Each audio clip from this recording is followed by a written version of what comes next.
This is Carrie Offstein-Rosenthal, and this is the podcast Held. My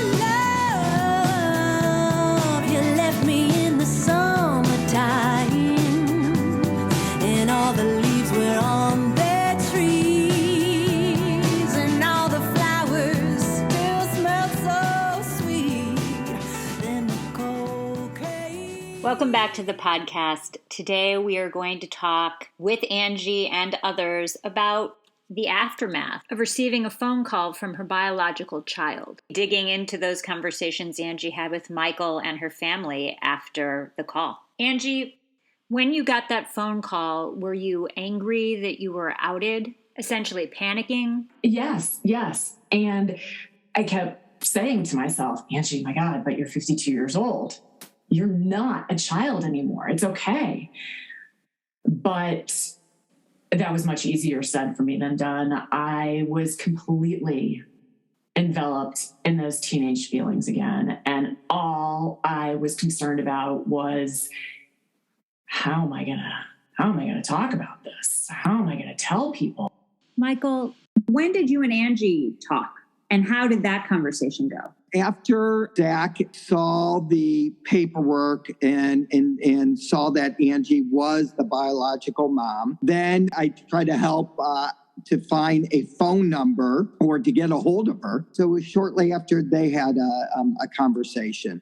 And what was that conversation like? Well, Angie was very apologetic that she didn't tell me, and she took it upon herself to have the baby adopted, and she cried on the phone about it. And again, I felt really bad that I wasn't there to be able to support her, and that it was fine what happened. Again, that I didn't live with that burden for 35 years, as it must have been just very difficult her at such a young age to deal with what she dealt with, and for most of it by herself. Knowing who Angie was in high school, did the fact that she kept it a secret, in hindsight, does that surprise you given who she was? She was always independent and doing it her way. So that didn't surprise me. But again, knowing that, I feel really bad. Again, I feel bad that she didn't feel comfortable, or that she didn't tell me for whatever reason. She didn't want me, whether I was in school, away, or didn't feel connected, or didn't want to bother me, or whatever it was, that she had to go through it by herself. Again, I feel very sad about that. I can understand her not wanting anyone to be hurt or disrupt someone's life, and that she took that burden. She took that all to handle it herself. And it, again, had been very painful. I'm surprised at how understanding you are of the whole thing, as you know, and not angry or upset that she didn't tell you. Well, I mean, would I have liked to have known earlier? Certainly. I mean, there's a lot of missed years. Again, said this numerous times, I didn't live with this, that it was such a shock and surprise. In hindsight, I'm just glad he's with an incredible family, and he's doing well. He's working. His wife's working. They're doing well. It wasn't a situation that he suffered, or he was homeless, or he had some kind of medical condition or something. So it's all good. It's grateful the outcome. And I'm just shocked that she didn't tell one of her closest friends or somebody. To keep that inside, I just can't imagine. So knowing what you know about Ladue High School in 1987, yes. If you had seen a good friend of yours pregnant in high school, not even your girlfriend, what would have been the reaction to that? Well, at the time, I don't think I knew anyone who was pregnant, or knew anyone at that age that was pregnant. Mm-hmm. So, I mean, you just didn't hear about that. I mean, you just didn't hear about it. And do you think that it would have been received poorly if someone had found out? Like, do you understand why she kept the secret? Of course, I'm sure there was shame. She felt bad, or, I'm sure there was a lot of things going on. But what would you have said, do you think? The 18-year-old Michael, do you think you would have had the maturity to deal with it at that age? Or do you think maybe it was for the best that she didn't tell you? Or, I mean, I have no idea. I have no idea what you were like. Hindsight, I would have really liked to think I would have been supportive, but I just don't know. I mean, I'd like to have been there and gone through this with her, or certainly be able to support her through this. I just can't imagine. The only other person who could be in the same situation would have been me, since it, obviously it took two people to create a life. And I just, I wish I could have been a part of supporting her and been a part of that. If you were 18 and you had to tell your parents that you had impregnated Angie, would you have been ashamed? Would they have been understanding? What would that have been like? Probably would have told my mom. She was approachable on these kind of things. And do you think she would have been understanding? Yes. And in the last episode, you talked about how speaking with Michael was really your biggest fear, his finding out. Can you tell us a little bit about the conversation you had with Michael? Yeah, I was surprised that he called me. I had asked Zach the night that we had met, I had asked to please give my phone number to Michael. And if he wanted to call me, fine. If not, no pressure. And I understood. He called me the next day, and I was not quite sure how that was going to go. He was the most gracious and supportive human being. For someone who had gotten a phone call randomly that you have a son out there and he's 35 and you have grandchildren, the shock that that poor man had to have gone through and the thoughts that must have run through his head, I will never get over that guilt.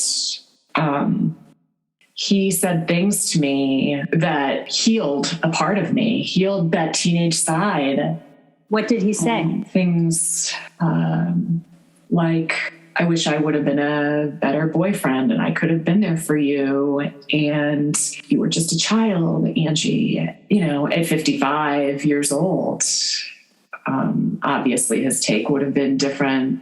At that moment, he definitely was integral in talking me off the ledge, so to speak. He was saying things that just made so much sense. Like, look, Angie, he's not some 11-year-old kid who wants to come live at your home and wants money or wants anything. He doesn't want anything from you. You can have a relationship if you want. You don't have to if you don't. He said, but I'm here to tell you right now that this family, they're amazing. And if you are so inclined to get to know them, you will find out the same thing. And he sent me some pictures of him and his wife and his two children with Zach and Rashki. And those pictures, nothing gave me more joy. Nothing could have given me more joy at that moment than to see this man, the birth father, my old boyfriend, who I thought I would literally die if he ever found this information out. But to see such genuine love for each other and just an excitement about being together and their future together. And not to mention, they have the exact same last name. It all just felt and feels very redeeming. What is your relationship like with Mike now? We're both just trying to get to know and grow our separate relationships with Zach and his family. But here you are telling the person it sounds like you feared would, the most, and it's okay. Was there a big relief, or was it like, no, not like that? It was a big relief. He was just so understanding and supportive. And at the time, his daughter was 16 turning 17. So I think he was relating on a different level as well. I kept apologizing and he accepted it, all the while saying, no need to apologize. I probably will apologize to him for as long as I know him. But with that said, yes, there is a sense of relief. A relief in what way? Like relief that he's not mad at you, or relief that you finally gave up the secret? Both of those things. Certainly giving up the secret and telling my truth is the most difficult part about it. But maybe it was just my teenage brain telling me that him and his entire family would hate me for making this decision for them. I don't care how old I was. I did not have a right to make this call that I will forever take to my grave with me. I want to back up to the night of the phone call. You get this information, and then what happened? I would have been most scared of telling the birth father, knowing that he had already found out. I was most scared of telling my family members and my friends. I have friends since fifth grade who to this day are just my closest, best friends. How was I going to tell them this information about me? How was I going to tell anyone? Again, I know you were teenage, Angie, but like, what was your biggest fear that they'd think, these good friends of yours? I was afraid they would see me in a different light. I was afraid that they would be upset that I kept a secret. I was afraid more than anything. I was afraid that they would be sad. Sad about what I went through. Sad for that little girl. I did not want my burden to be put on them, which incidentally, in case you have not put the pieces together, was the exact same thing that got me into trouble as a teenager. Not wanting to put my troubles on anyone else, not wanting anyone else to feel pain.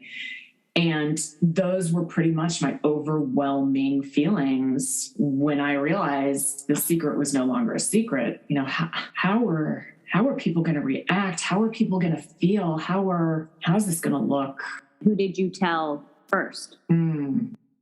That night, after we got off the phone with Zach and Rashki, I called my parents and I, through just incredible sobs and pain, I told my parents that I had met my son. And I heard loud sobbing on the other end. Reese and Gary, tell me about that conversation. Well, I remember exactly, we were on the couch. And Angie texted me and said, "Can you talk?" And we were in Aspen, and we were sitting on a couch in the room. We just gotten back from dinner, and I got a text from Angie, which was very unusual for her to text me at night. She said, "Can you talk?" So I said, "Yes." And I'm just thinking, oh, good, she's in the mood to talk, whatever. I mean, I didn't think it was anything huge. Right. She called, or I called her immediately. I knew she didn't sound right. And I thought something had happened with Randy or with her. I thought it was a health issue or something horrible happened. And she was hysterical. And just hearing her crying made me cry, but I didn't even know why I was crying yet. And she told me she could get out. The papers have been unsealed. I knew immediately, but all I could say is, oh my God, what, tell me, what, we were both going nuts because we had not discussed this, Carrie, for 35 years. The pregnancy, the adoption, nothing. And so that's pretty much... Discussed it with her. Yes. Right. Right, with Angie. All I remember was her telling me and how did it happen and how did he find you? And anyway, we shipped trip short and got in the car and went to Boulder. But she was not doing well when we got to Boulder. Tell me about that. Well, she just couldn't stop crying. Fit to be tied and just just totally lost with the whole thing. Like, this is coming back again. I'm 50 plus years old. This is happening. What's going on? What are we going to do? And so on and so forth. Totally distraught. And I think we spent, 3 days there and tried to discuss this whole thing. She was in shock. It was just in total it was a shock. bad scenario with her. Very difficult for her. And of course, made it very difficult for Randy and very difficult for us. I mean, it was a very, very tough time. And then my worry level escalated because here we are. Okay, what's going to happen? She'll be okay. She immediately told us she was getting therapy. So, she was seeking help. And thank God, because this therapist was wonderful. That saved the day right there. I can't believe that the change in her is astonishing to me. I totally agree. I had that conversation with Tracy yesterday, Gary, and a few times. The change in Angie is unbelievable. You seeing it? Yeah. That's great. It's phenomenal. What changes do you see? For me, she is so much more open. That wall that she put up in front of her for many, many years, it has cracked and dropped off. She, I think she's very focused on wanting to reclaim her life. I think she is just hell-bent on moving on, and because this whole thing devoured her. It is devoured her, and I see she's in a healthier place. And I still think it'll take some time to really, really get there, but because still the past, still very real. It's not as foggy as I would like for it to be for her. But yes, she's much open and much happier. If you had to articulate what you think was going on for her when she got this phone call, what do you think was going on that was so traumatizing for her? That she had to deal with it. Before she put it, she locked it up, threw it away. Not to be dealt with ever again. She had a life. She and Randy have a life.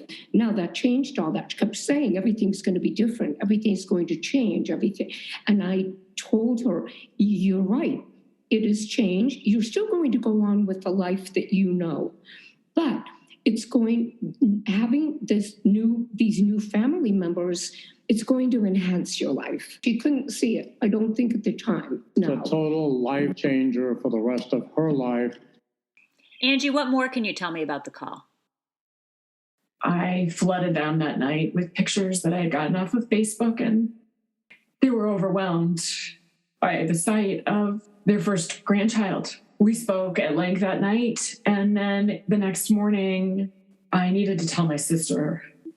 That was a very difficult call to make. I didn't want to ruin any image she ever had of me. I didn't want to have her feel that crash that I felt, that pain that I felt, but she needed to know. So she was the next person.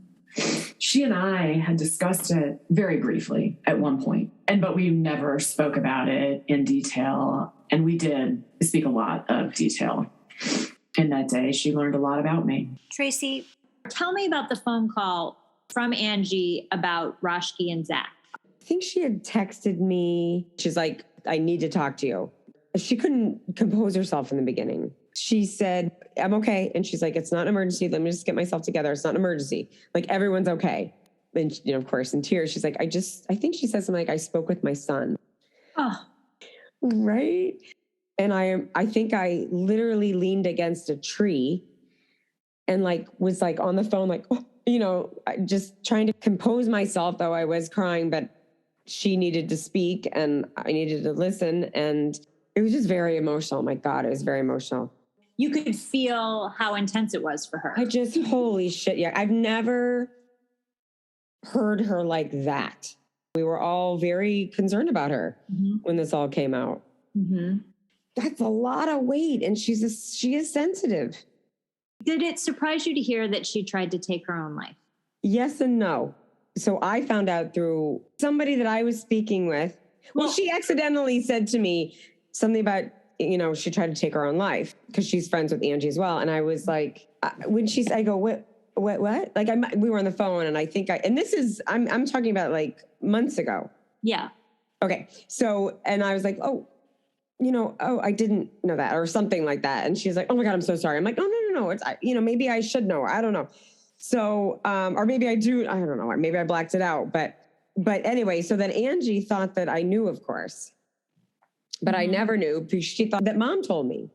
But yeah, I of course, like I'm shocked by that and saddened, and understandably she was distraught.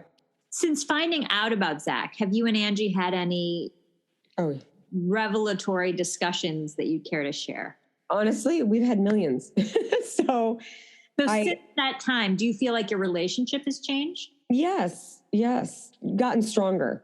We've had a ton of discussions about Zach and before, and all the questions I had before when she first told me. I mean, it was like these things kept popping in my head. I'd write them down, be like, okay, now what happened when blah, blah, blah. Now I feel I'm asking her everything I've ever wanted to. About this and other things, or just this? Maybe everything, because she's just so open now to talk about it. Yeah. One of the things I'm not sure we've discussed yet, and I just want to sort of step back for our listeners and address it, is I think probably there's the question of, did Randy and Angie ever have children of their own? The answer to that question is no, they did not. And in fact, they had 2 miscarriages. So I want to address just for a brief moment those miscarriages. So Angie, can you talk a little bit about that experience? Because my recollection of you was that you had a very difficult time with losing those babies, as anyone would. I had a miscarriage at 9 weeks. I was devastated, as you said, as anyone would be, but my devastation was not so much that I had lost a baby growing inside of me. My sadness was that I disappointed my husband, and I disappointed my family, and I disappointed all of my friends who were excited, and I could not do this thing that I was able to do so easily years ago, but I was not able to do it now with my husband. The doctors said, you are as healthy as a horse. You got pregnant right away. You and your husband are young and healthy. Try it again. And we did. And I woke up one day and I knew. And I ended up having my second miscarriage, second DNC, and a second time of majorly disappointing those people who thought that this was the real deal.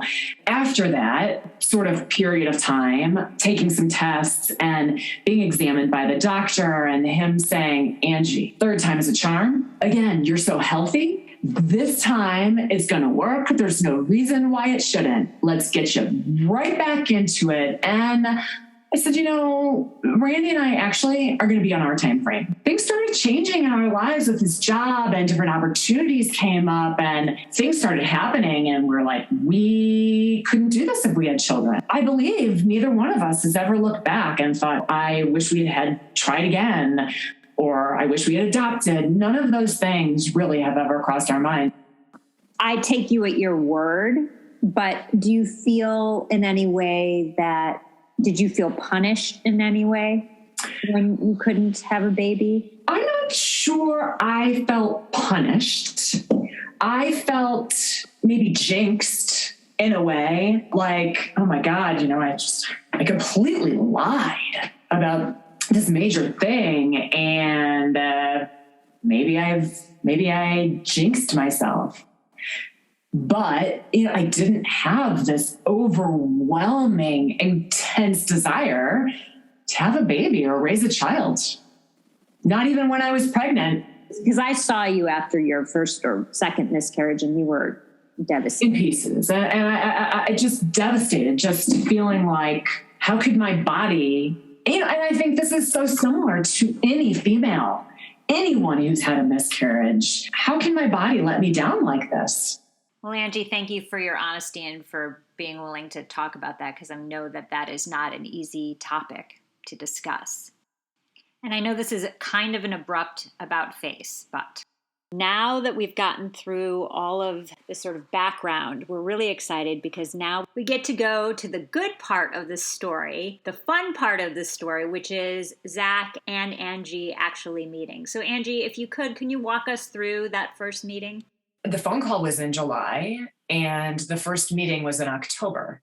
We had FaceTimed many times in between, within those months, which made things, I'd say, probably a lot more comfortable for us because we already had gotten to know each other to a degree. We weren't strangers. We would recognize each other on the street for sure.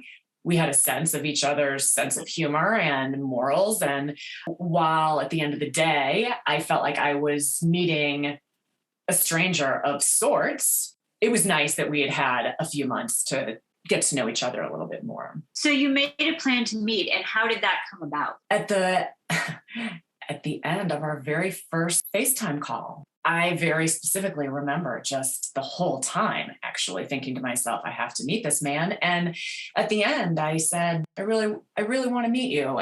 I didn't actually want to wait, but there was still COVID and there was still different plans that had already been made. And so it took some time to pull it together. Talk to us about the reunification moment. And I believe we have that on video. So if we ever make a documentary, we'll have to use it. I cried so hard. Yeah, that was just talk about an out-of-body experience. I was so anxious and excited and scared, all of the feelings you would think in weeks prior to him coming out. And then I woke up the day of and I was oddly calm. I didn't have the nerves anymore. I just couldn't wait to hold this man. We get to the airport, COVID times, again, masks. How would we recognize each other in masks? We've seen each other's faces. I don't know if I'm going to recognize them. And Randy's got the camera and he's making me a little bit nervous. And I remember hearing him say, "Here we go." And I remember hugging him and holding him and feeling like this man was so freakishly familiar to me. It was a physical and emotional thing that I cannot express to you. Never would I have anticipated that I would have felt such a bond to this man who, yeah, sure, I carried him, I housed him, I made him. He was with me for 9 months, but how could this man be so familiar after 35 years? But he was, and I just could not stop looking at him. And all I wanted to do was just hug him and sit next to him and hear him talk and hear everything about him and see his scars and hear his stories. And I felt like I might just not be able to get enough. That to this day is the case when I'm with him. So who was there? Initially, we thought maybe it would be good if it were just me and Randy and Zach and Rashki. But then in talking about it and talking to Zach, he said, well, just the more the merrier. I approached my sister and my parents and said, would you all have any desire to come in and meet Zach when he comes for a visit? And their response was, our bags are already packed. We're at the airport. We're on the next flight there. Me and Randy and my parents and Tracy and Ben and Zach and Rashki. At the airport, it was me and Randy and Zach and Rashki. The airport is about 45 minutes to an hour from our home in Boulder. And we had that time to ourselves just to, I don't know, iron out any kinks so that I could just stare at him by myself for a while. Zach, tell me what it was like for you, that first meeting. So it was me and Rashki, and then we met Randy and Angie, and they were at the airport to pick us up. And it was just a very heartfelt meeting. At what point did you learn of Angie's story of her pregnancy and birth? That was also very eye-opening to see like what Angie had gone through, knowing what I had gone through. There's a whole nother side to it. Michael didn't have to go through anything except for when he found out everything, which I'm sure was a huge shock, and I wouldn't dare downplay. But like, when I mean go through anything, I mean he didn't have to live with it his whole life. But Angie had to live with it through her entire life, pretty much. Mm-hmm. And she had to, bear the weight of the decision and her thoughts. And it was, I got to hear it from her. Mm-hmm. How did you feel finding out that she was pregnant was difficult for her? Knowing that she's a teenage girl, 16 years old, pregnant, scared out of her mind, keeping a very big secret from most people till she was 7 months pregnant, didn't go to a doctor, tried to commit suicide. So understanding that you were the being inside of her when she was struggling so much, did you feel conflicted about that, or? I mean, I not really, because I see like how things turned out. Yeah. And I was able to, I looked at the big picture, like it was hard, then I saw what came out of it. You don't realize what people are going through. And Randy, was there anything in particular that you remember feeling on that trip of meeting them? I remember thinking they were both just incredible. We had such a nice time with them. We're all able to be ourselves and everybody got along. I don't know that I had any specific feelings. It was, it was weird in that he was Angie's son that we were just meeting for the first time. Oh my God. Yeah. But everything was, everything went well as far as that's concerned. I wish I could enlighten you a little bit more, but it was all positive. What was your perception of how it affected Angie? I thought it was a very positive effect on Angie, just being able to physically touch him, which she had never been able to do before. Yeah, I think, that was all, the term I'm looking for is like putting a name and a face together, but it's like putting a human being and physically touching them for the first time along those lines. And it was, so I think it was only a positive effect as far as that. Once again, there was still baggage emotionally, but, as far as that first meeting, Angie was beaming the whole time. Rashki, how did you experience the first meeting? Zach and I flew, went out to Boulder and, again, everyone came there. So, her parents, Tracy and Ben, and again, just like one of the family, just as if we've known each other our whole lives. And Zach's like that. He's, kind of the person that like has never met a stranger. When they say that, everyone loves him. And so it was just very easy. Like, again, it wasn't like meeting people we never met. It was just so normal. So Ange, what was next? We came back to my house where my parents and Tracy and Ben were waiting for their arrival. And it was pure love and instant. We fell into place like we had been in each other's lives forever. It was so easy and comfortable. And there just was never a lack of things to talk about. Even in that first meal together, it just was nonstop. Zach, is that how you remember it? Angie's sister, brother-in-law, and parents were also there. Okay. And so what was it like to meet them? It was awesome. I mean, it was awesome. Everybody was so like unbelievably normal. It was a huge relief at them being normal. Yeah. First of all. Yeah. Everybody was more amazing than the next. So it was a very, very great first meeting. What did you guys do? Was it planned within an inch of your life, or was it free? I'm a planner and I like to be organized. And with 8 of us going out to eat, it was going to be tough. So there were certain things that we had to plan. We did plan a girls' day, and which also meant the guys had their own day. So yeah, we had some things planned out. Other times we just were winging it, and we would just all sit outside and chat, and we just couldn't wait to wake up in the morning and start the next day. And they stayed at a hotel, correct? Everybody stayed at a hotel. Yeah. It was, it was our first meeting, and it was probably a really good idea for all of us just to have our own space to process. How was it with Rashki? Rashki is the sweetest, most gentle person. She is smart, is an incredible mother, is an incredible wife, very spiritual and deeply religious.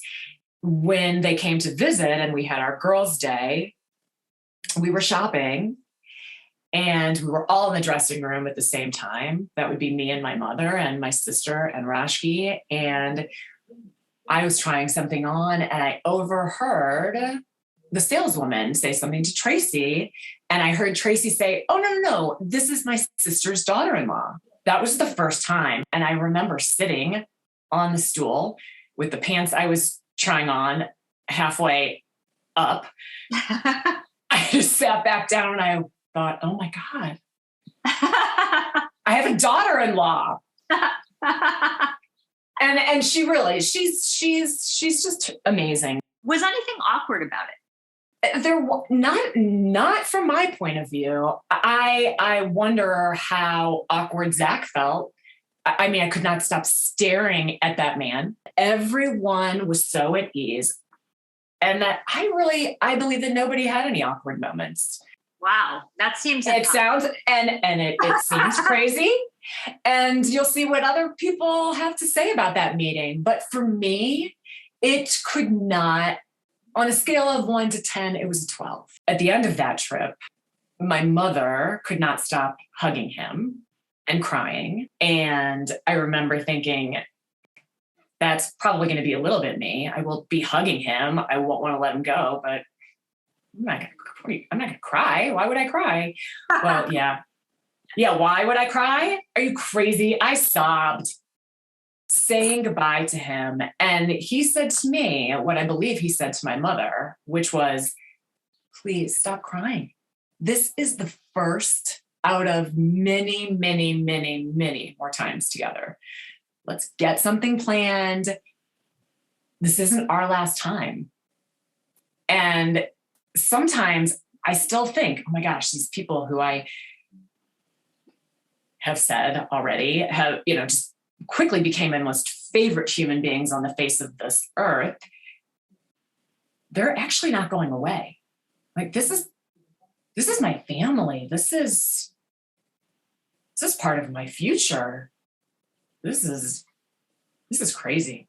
What did he call you? He calls you his birth mother or his mother, or look, he has his own mother. I would never step on toes.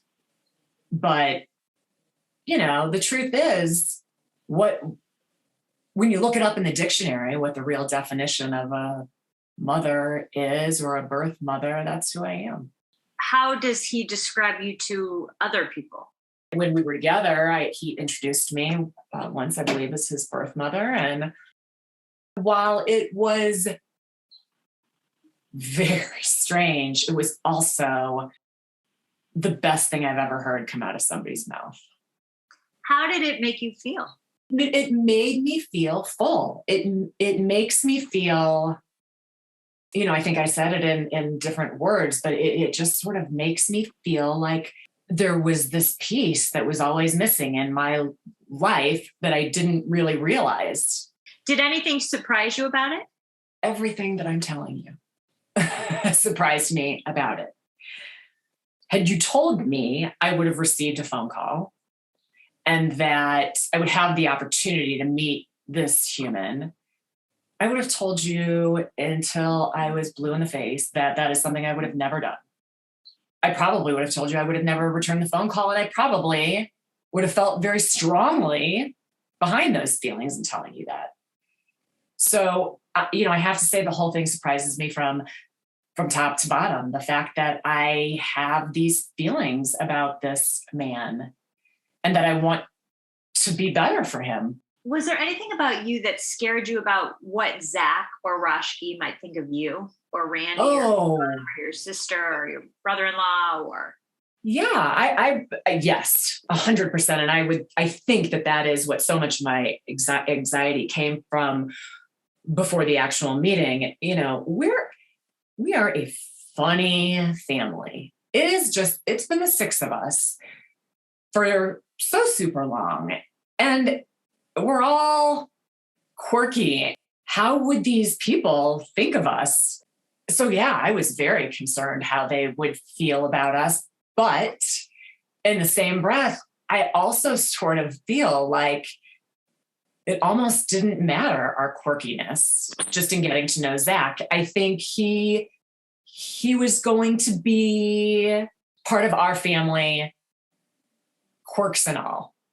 So sort of you immediately felt the sense of sort of unconditional love. Absolutely. Absolutely. I really did. And I still do. Uh-huh.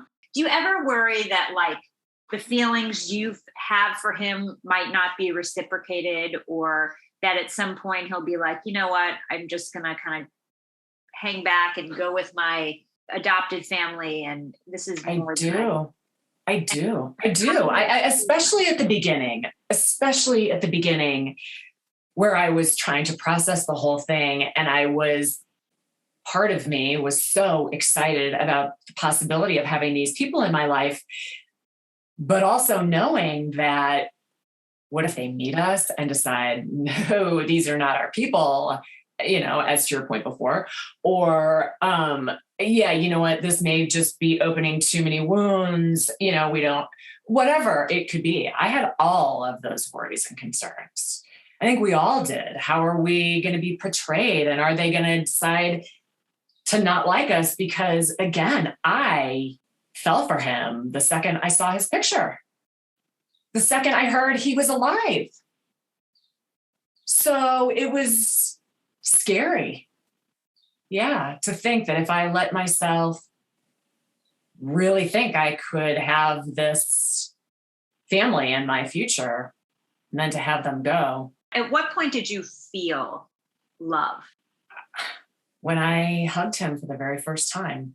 And I just, as I think I described, I felt this connection, this bond that I wasn't expecting to feel. I was thinking I was going to feel like he's a long lost cousin or a friend. I wasn't expecting to feel love or adoration for someone who I basically don't know. But hugging him and holding him, they said to me in the hospital when I was signing those papers, they said, do you want to hold this baby? Because this could very well be the last time you ever hold this baby. And I was okay with that. And wow.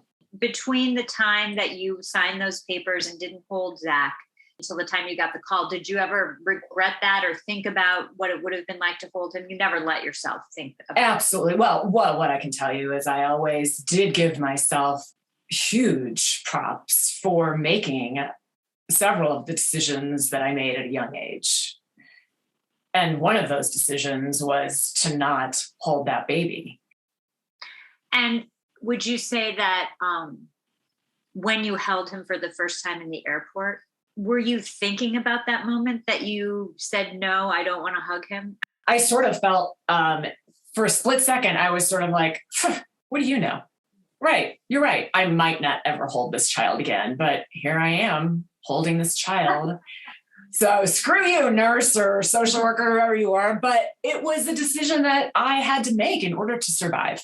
Just like I made the decision to not know the gender of the baby, or any details about the baby for that matter, or,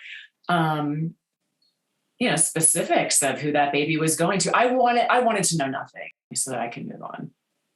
So back to this meeting, is there ever a part where you're like, what are we? There were many times during that first visit where I would take a stand back and I almost felt like I was just observing the room. I was sort of hovering above, and I remember thinking, wow, this is so fucked up. How is it that it was a few months ago, it was the 6 of us.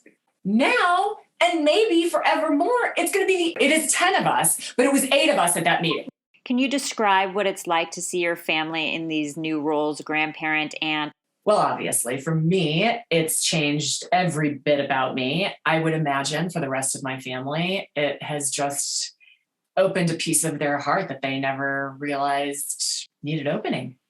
I just believe everybody feels so full from this experience. I'm curious how you felt when they left. Horrible. I did not want to let him go. I did not want to let him go. And I knew it wasn't going to be for the last time, but I finally, whether I knew it or not, got to hold the best thing that I ever did, that I ever produced. And we left them at the airport, and I remember crying the whole way home. Crying when we got home.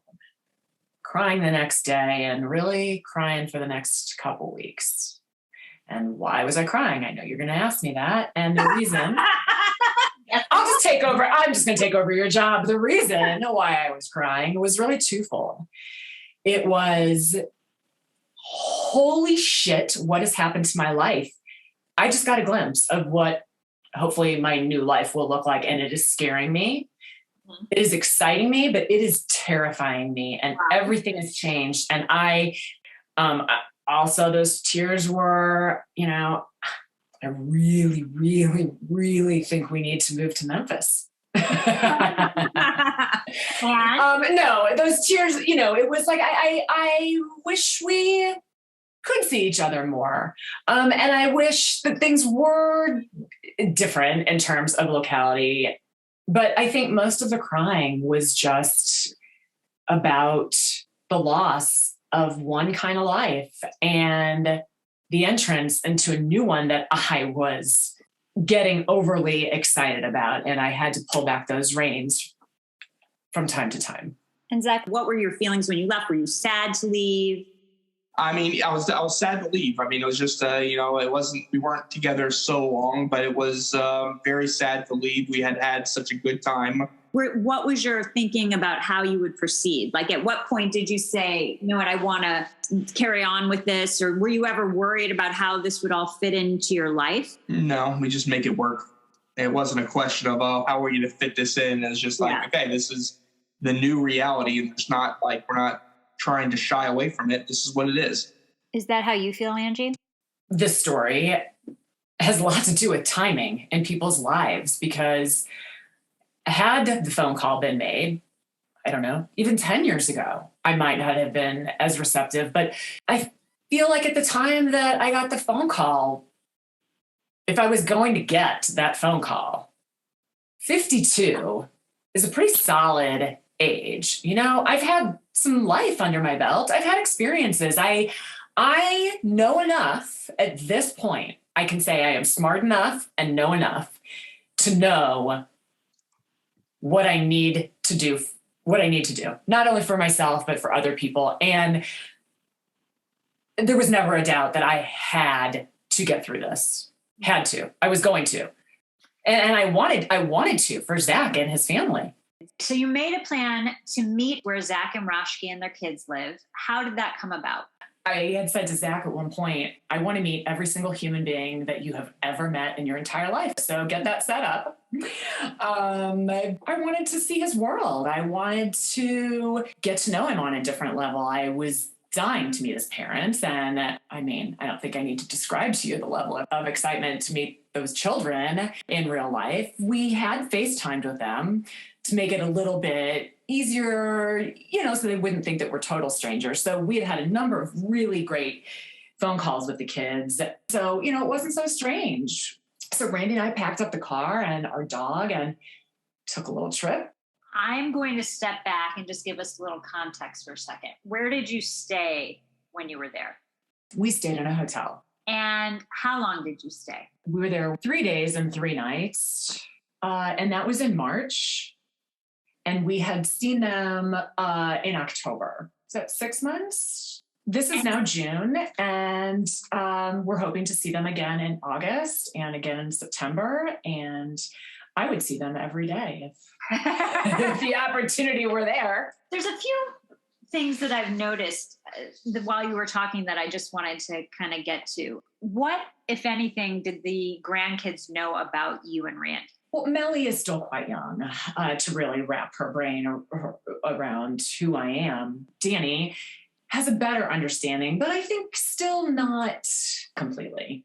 I think they've been talking to him. I think he's starting to understand who I am. They do call me Angie, but I think it's going to take a little bit to fully understand who we are and how we'll fit into their lives. So, for example, does Danny know the words that you are his biological grandmother kind of thing? He knows. Randy and I gave him a Mark McGuire Cardinals, magazine. And he said, she said, "Oh, that's a great magazine. Where did you get that?" And he said, "Dad's biological mother sent it to me." And she said, "Oh, wow, that's great. Do you know what that term means?" Nope. So he was just throwing it around. But he's a kid. But my hope is that I can really be a part of these children's lives, and maybe there'll be a point in time in their lives where they don't remember life without me. On the evening of our arrival, we were greeted at the door by Danny. Danny is not the real name, decided to use a pseudonym for. That's right. We're calling him Danny. And Danny is how old? He's now 9, but at the time that we met him, he was 8. He opened the door, let us in, took us straight back to his room, showed us all of his baseball cards and his St. Louis baseball paraphernalia. He and Randy really bonded over that. And then at one point I remember thinking, is he the only one home? But it was nice. It was so nice. We got to just spend a few minutes alone with him, warming up for the night. Next thing we know, Abby walks in. Abby is Zach's mother. And so, again, we had already formed some sort of a friendship and relationship over FaceTime. To see her and touch her and hug her in real time, in real life, was remarkable. She did walk in with the birth announcement that she and Jonathan had made to announce the arrival of Zach. And then slowly Rashki came, and then there was Zach, and then Melly, who at the time was 2. We were already warned that there was a super good chance that Melly might not totally warm up to us. It may take a little time and it may not happen. Well, it happens. She took us into her room. We looked at her shoes and her toys, and it is a little overwhelming, I would say, to look at this child with this curly head of hair. She looks a lot like me. I mean, they look identical. Do Zach and Rashki see it? I believe they do. Yeah, they at one point were referring to her as little Angie, which to me is just the biggest compliment I could ever receive. But I do remember at one point she and I were playing. She ended up on my lap and she was facing me. And she and I held each other's gaze. In reality, it was probably just a few seconds, but looking into her eyes and realizing that this child has my blood running through her veins and I have an opportunity to be a part of her life, whatever that looks like. I have never felt such incredible love for another human being as how I feel about Melly and Danny and Zach and Rashki. I love children. I've always loved children. I love a lot of kids. I have a lot of them in my life, luckily. But Melly and Danny, there's something very different about my feelings towards them. So yeah, being with them in person and getting to know their little personalities and seeing their rooms, and they are special. And Zach, what was it like for your kids to meet Angie? Everybody was super excited. We struggled with what to do with them when they got here. Mm-hmm. Meaning, like, there were so many options that, like, it wasn't like, oh my God, we're going to have nothing to. It was, should we expose them to all of our friends and people that we have a relationship with, or should we just try to, really in the end, we, had a couple of meals together. It was Shabbat meals together.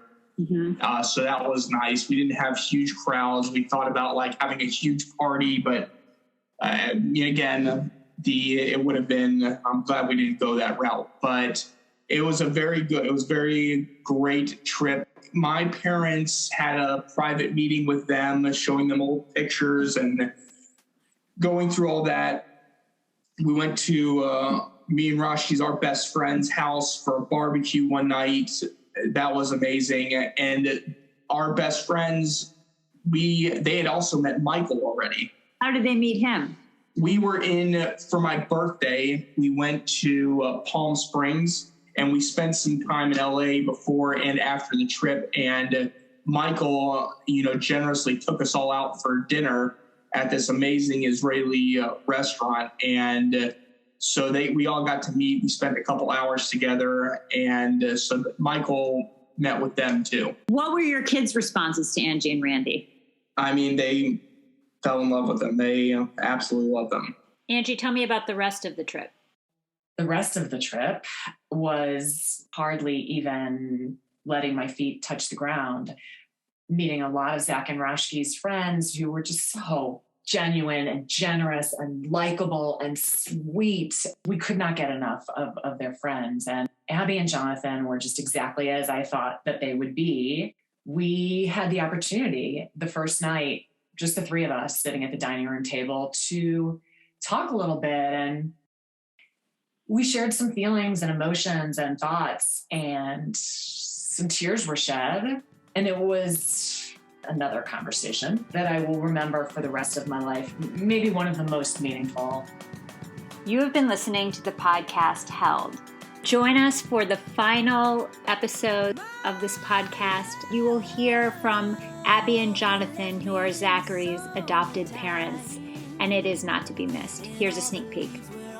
What must a woman go through to carry life, to feel life, moving around and, doing somersaults inside? You're so connected to this part of you, this other little person. And what must you feel like to say, yeah, I'm giving him away.